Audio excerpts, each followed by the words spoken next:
Hi everyone, this is Usha Pandit, your Mindsprings English teacher. Today I have come to you with a lesson on clauses and I am calling it the clause conundrum. Conundrum is confusion, it's a riddle. So clauses are pretty confusing if you don't get them straight. If I teach it to you as separate lessons, also you are likely to have probably more questions than less. So let's start with giving you an umbrella view. I've already done a couple of lessons on this part of grammar. I've done phrases with you and I've done the noun clause with you. Okay.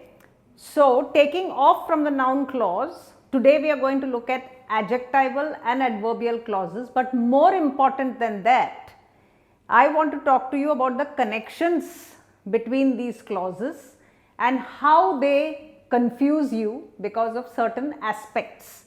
I am going to give you some solid tips on how to find out what's a noun clause, what's an adjectival clause and what's an adverbial clause, and you just have to stick to it. Forget everything else and just stick to those basic tips that I am going to give you and you will be absolutely fine. So let's do a quick revision. So one is a phrase which leads to the clause. So what is a phrase? It has no verb, and because it has no verb, it has no subject. Everything in life is about a verb, and attached to that verb is the doer or the subject. Okay. So the verb can be a state that you are in, a verb can be an action, a verb can be you causing an action, a verb can be a feeling, it can be any of these, but you need to have something like that. If you are something that is sentient and alive, then one of these things will fit you, and if you are an inanimate thing, then you will be in a state of being, right? So something all across the world, life is just this verb and the subject that is attached to it. Now in a phrase there is no verb and therefore there is no subject. This is something to remember. So instead of that verb you will have these deadly things called verbals, which is your gerund, participle and infinitive. So they look like verbs but they are not verbs. I would like you to stop the video and go and look at the gerund, infinitive, participle video that I have made for you so that you are completely clear as to what they are. So you can have verbals there because they are not verbs, and you can also have abstract nouns. So you can have all kinds of things. You can have an adjective, an adjective or an abstract noun, but you cannot have a verb. That's a phrase. The minute you introduce a verb into a phrase, it becomes a clause. Okay. So what is clause? They have verbs and they have subjects. So they have both, and they can be independent clauses or they can be dependent or subordinate clauses. Some of them can stand on their own. If I say I went to the market, it's complete information, you don't need any more.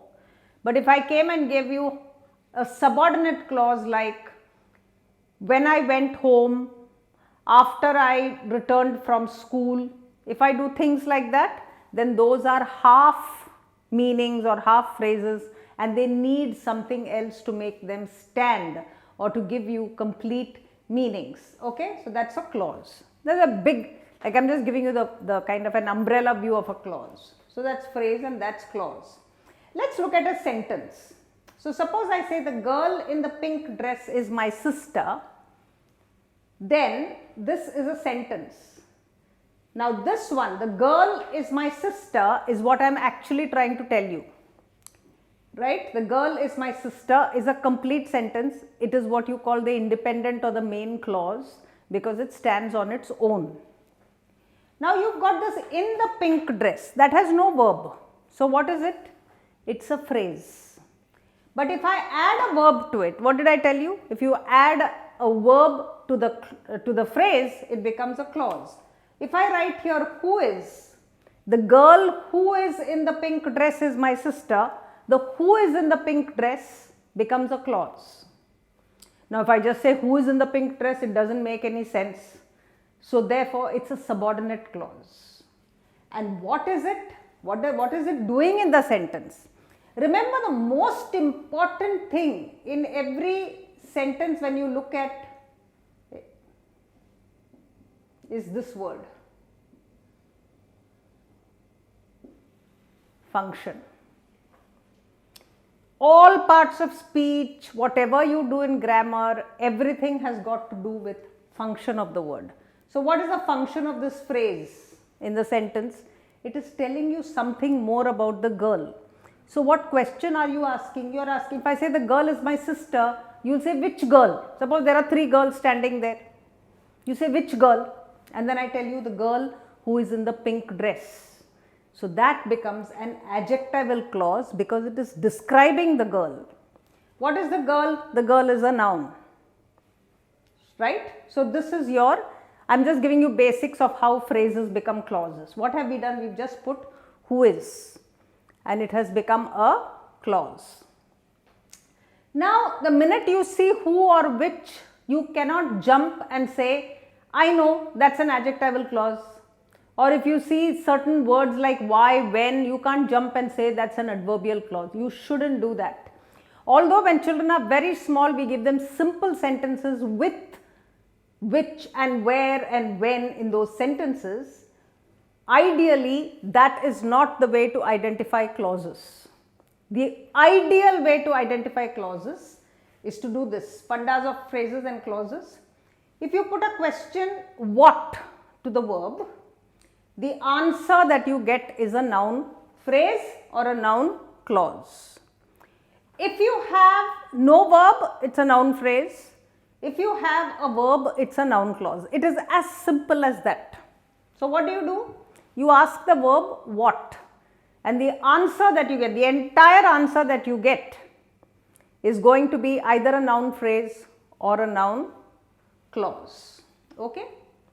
Normally, it will start with a that. So if I say, I said that I would go to his house the next day. I said what? That I would go to his house. I asked him whether he would come to my house. I asked him what? I asked what?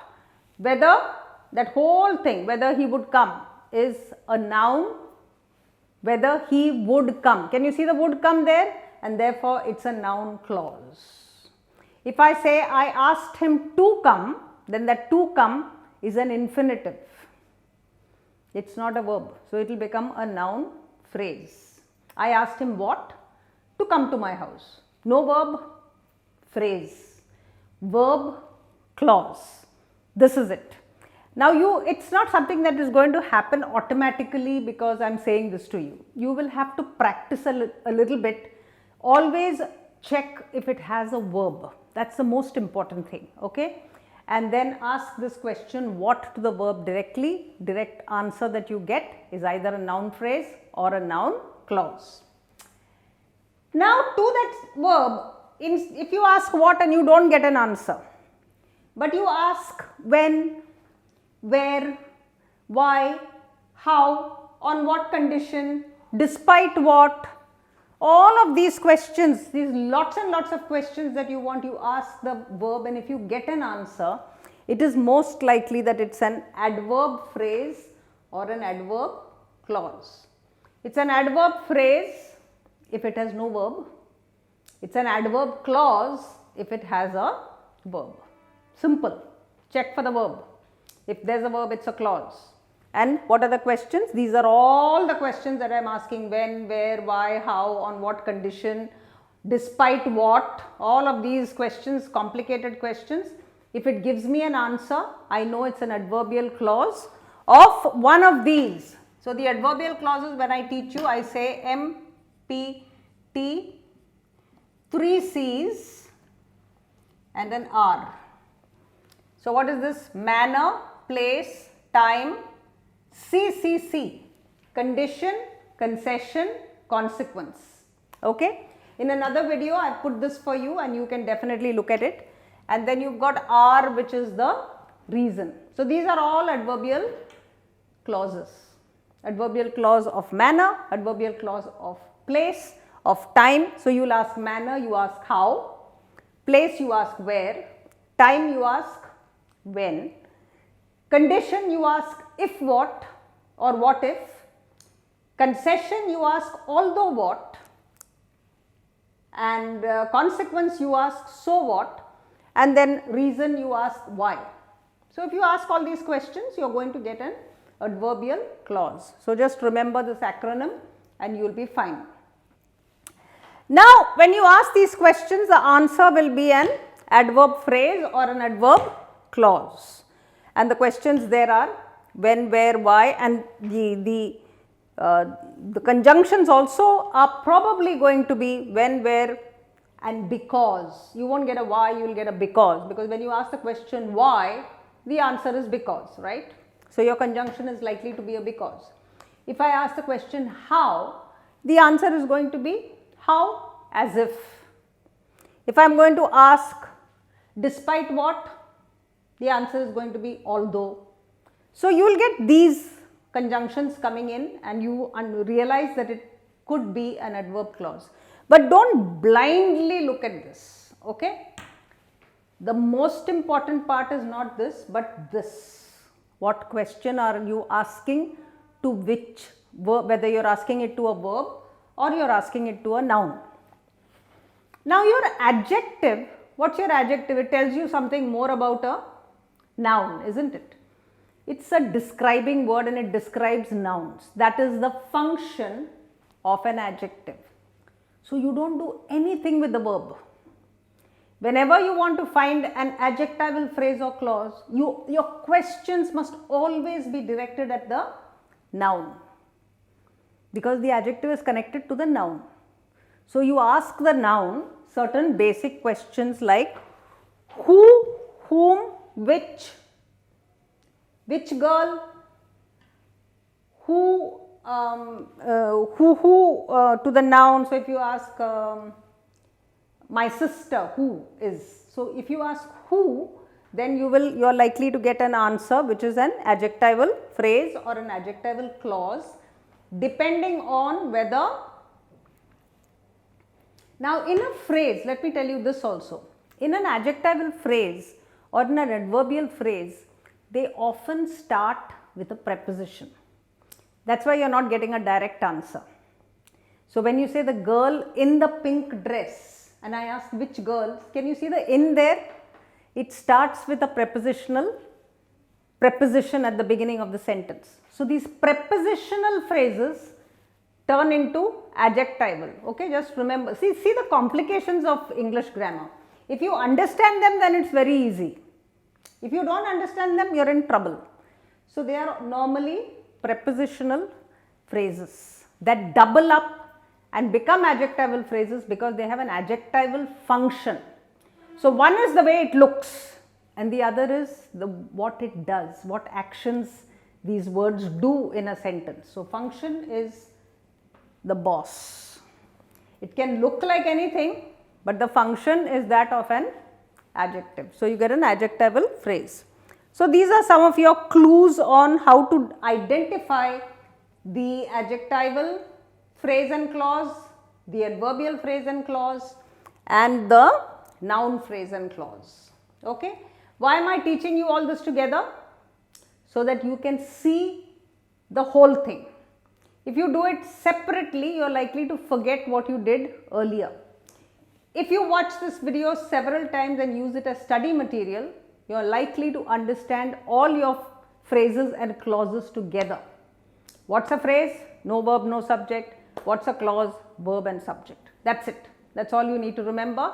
And these questions, what, who, which, etc. and then when, where, why, etc. Now, let us come to the complications. Now, we think, oh, that was easy, I have got it. Remember, you are asking those questions. So, the when, where, why, etc. are questions that you are asking. If you find when, where, why in your sentences, it does not automatically mean that they are adverbial or adjectival. Let me show you how. Now, we have got one phrase going there. He asked where I was going. Now, you look at the word where. You've got the word where now, and you say that must be an adverbial clause of place because it says where. But you are not asking the verb, the question where, are you? He asked where. Can you say he asked where? You won't get any answer. He asked what? And the answer is where I was going. See, you get an answer. So it's a noun clause. But if you look at the where and jump and say it's an adverbial clause of place, you will get it wrong. So ask the proper question to the proper part of speech. Here we are asking where. Asking what to the verb asked. He asked what, where I was going. Now let's look at another one. He went. Now if you say he went and I say what, you will not get any answer. So there is no noun clause. If I say he went and you ask who, which, you will not get an answer. And of course, you are not supposed to ask for the adjectival clause, you are not supposed to ask the verb anything. To the verb, you are only going to ask the questions what and all the adverbials, when, where, etc. All those questions can be asked. Whatever you ask, you are not going to get an answer until you ask he went where. And you will get where no one went before. Now I can ask he went when. He went when it was recess time. So I get a when there as a conjunction. So that's an easy one. He went during the recess. During the recess. When did he go? During the recess. During the recess therefore is showing time. However, during the recess, is it phrase or clause? There is no verb during the recess, and therefore it's a phrase. It's an adverbial phrase of time. So you see, you have to literally work through several sentences, take a look at them and figure out what kind of questions you are going to ask the verb and whether they are phrases or clauses. These are the steps that you take. Ask the question, find the answer and check whether the answer has a verb or it does not have a verb. It's that simple. And you will know whether it's a phrase or a clause. Okay? Now look at this one. The place where the grass grows is banned. Now here you've got a noun there, isn't it? The place is not a verb. The place there is a noun. And if I ask which place, what do I get? The place where the grass grows. So, where the grass grows is telling me something more about the place. So, what is it? It's either an adjectival phrase or an adjectival clause. Now, let's see where the grass grows. Can you see grows there? That's a verb and therefore it's an adjectival clause.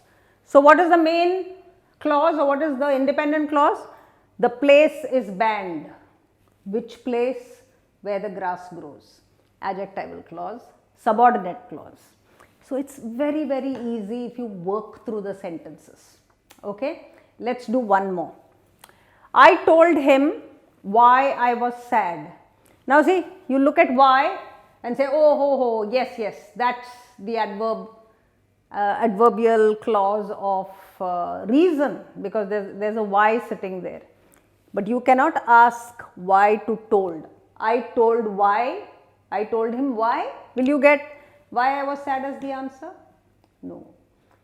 I told him what? Why I was sad. So, it's either a noun phrase or a noun clause. Do you have a verb there? Yes. We've got this was as the verb and therefore, it's a noun clause. Let's look at the next one. The reason why I was sad. So, the same words. See? The reason why I was sad is unknown. What is happening here? The reason here is a noun. Can you see the article before a noun? The reason. The reason why I was sad. So, if you ask which reason, to the noun you can only ask these questions who, which, whom, etc. You cannot ask anything else. So, if you ask which reason, you will get the answer why I was sad. You got was is the verb there, and therefore it's a noun clause. What's your main and independent clause there? The reason is unknown. Which reason? Why I was sad. Okay. She fell because she tripped. Now in this you see this because. She fell. What is, now don't look at because and say it is anything. You ask the question to the, always ask the question to the verb or the question to the noun, one of the two. So if I ask the verb the question why, she fell, why? I am going to get the answer because she tripped. Is there a verb there? Yes, tripped, because she tripped, and therefore it's an adverbial clause of reason. Why? Because. Okay. So this is how you work out your phrases and clauses and find out whether it's a noun phrase, an adjectival phrase or an adverbial phrase. If it has a verb, then it is either a noun clause, an adjectival clause or an adverbial clause. So phrases and clauses, my dear friends. So we are going to cut the conundrum. We'll say there is no conundrum. We've understood it beautifully, haven't we? We just need to look at it and we need to find various sentences and we need to find out how to get this done, whether we are asking the right questions. It will slip sometimes, but you will get it.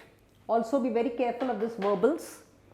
Don't go and mistake a gerund, a participle or an infinitive for a verb. This you have to be careful about. And if you do this, you will be fantastic. If you have any questions or problems or you are not sure of your answers, just put it in the comments box and I will help you to work it out. I may not give you the answer, but I will make you work it out. I will make you ask these questions and you will find that it works beautifully. So until we meet again, do not forget to subscribe and make sure that you give me your requests in the comment box. Do go to our website and there are some lovely books there that you can buy. So till we meet again, keep practicing.